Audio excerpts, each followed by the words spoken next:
Hello বন্ধুরা, কেমন আছো? Welcome back to my channel. আজকে আমি তোমাদের সামনে নিয়ে হাজির হয়েছি নকশি পিঠা। নকশি পিঠা বানানোর জন্য প্রথমে পানির মধ্যে লবণ দিয়ে দিয়েছি পরিমাণ মতো, তারপরে চাউলের গুঁড়ি দিয়ে গুঁড়িটা সিদ্ধ করে নিচ্ছি। গুঁড়িটা আমার সিদ্ধ করার জন্য গুঁড়িটা ঢেকে দিয়েছি। দেখুন এ পর্যায়ে এসেছে। কিছুক্ষণ ঢাকার পরে গুঁড়িতে বলক সুন্দরভাবেই আছে। গুঁড়িটা এভাবে থাকলে কিছুক্ষণ অনেক সুন্দরভাবে সিদ্ধ হবে, যার জন্য আমি ঢেকে রেখেছিলাম। এখন লেড়ে চেড়ে পানিটা মিক্স করে আমি গুঁড়িটা সিদ্ধ করে নামিয়ে নেব। সিদ্ধ করা আমার শেষ। এখন আমি গুঁড়িটা জুড়িয়ে নেব। ডোগুলো আমি জুড়িয়ে নেব, জুড়িয়ে তারপরে চটকাবো। দেখুন এই পর্যায়ে এসেছে। এখন আমি পিঠাটা বানানো শুরু করলাম। প্রথমে আমি পাতা পিঠা বানাচ্ছি। দেখুন পাতা পিঠা বানানোর জন্য লাগবে খেজুরির কাটা। ওটা না থাকলেও সমস্যা নাই, অন্য কোনো কিছু দিয়ে বানানো যাবে। আমি স্টিলের একটা কাটা বানিয়ে নিয়েছি, ওটা দিয়ে আমি বানাচ্ছি।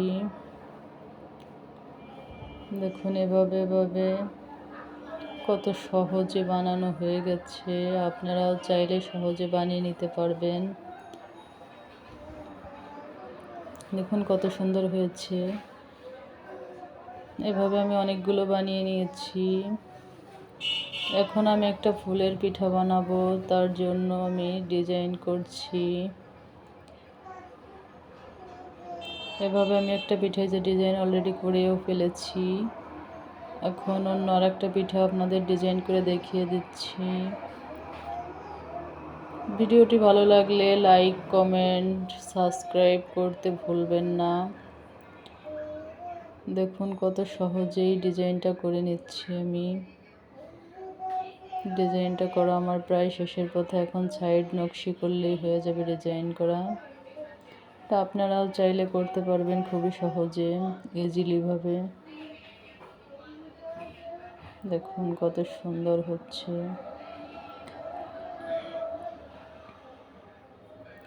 দু একবার ট্রাই করলে সবাই পেরে যাবে।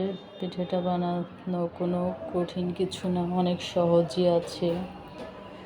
এভাবে আমি আরেকটা পিঠে বানিয়ে নিচ্ছি। দেখুন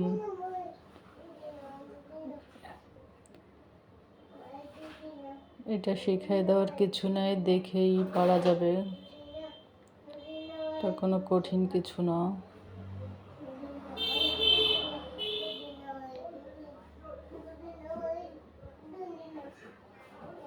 দেখুন ডিজাইনটা কত সুন্দর হয়েছে, ফুটে রয়েছে।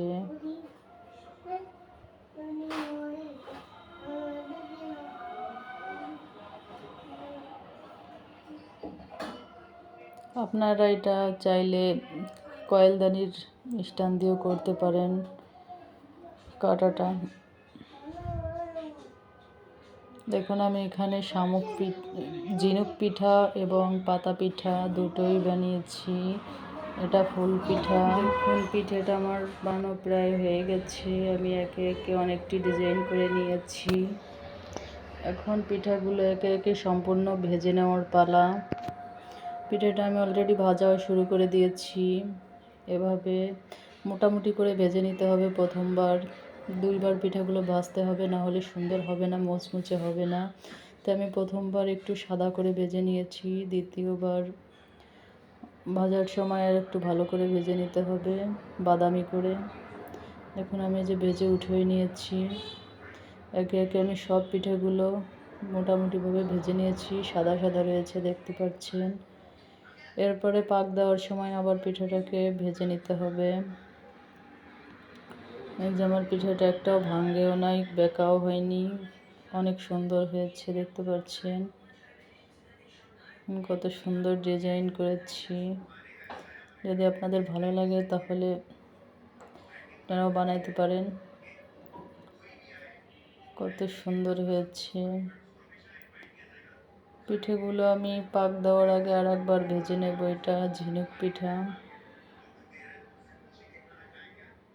এখন আমি মিঠাটাকে দিয়ে মিঠাটা কুচি কুচি করে পাক দেওয়ার জন্য রেডি হব।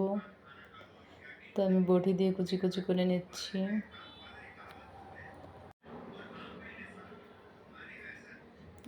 আমি একটা মিঠাই সম্পূর্ণ নিয়ে নিয়েছি। এটার মধ্যে প্রায় হাফ বাটি পানি নিয়েছি।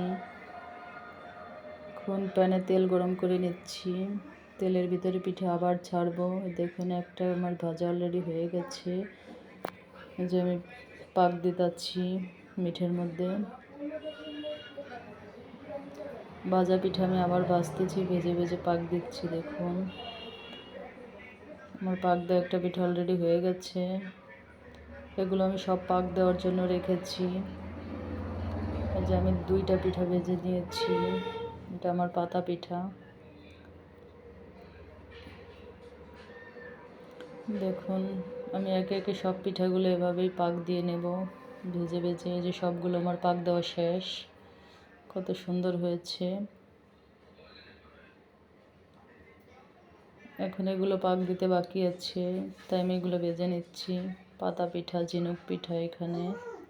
এটা পাক দিলে আমার পাক দেওয়া শেষ।